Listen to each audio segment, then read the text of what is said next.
Takže takto vyzerá kalová skúška po nejakých mesiac alebo dvoch po vyčistení. Je tam približne 50 a menej percent kalu.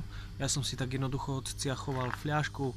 Najlepšie je urobiť si odber na 1 liter. Na začiatku si to pekne odciachovať. Pri nejakých 20% toho kálu je tam, vtedy je čistička zabehnutá, pri 70 je už plná a treba ju vyčistiť. Ja som si to takto jednoducho odrezal fľašku.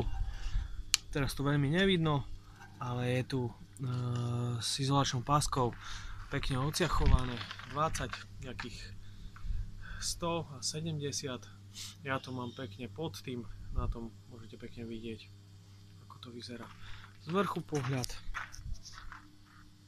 nie je veľmi vidieť, voľným okom jasno vidieť, kde sadol ten kál. Hovoria, že to treba nechať odstať nejakých 30 minút, u mňa to bolo málo, to bolo úplne skoro plné kálu. Nechal som to niekoľko hodín odstať a výsledok vidíte, aké to tam je.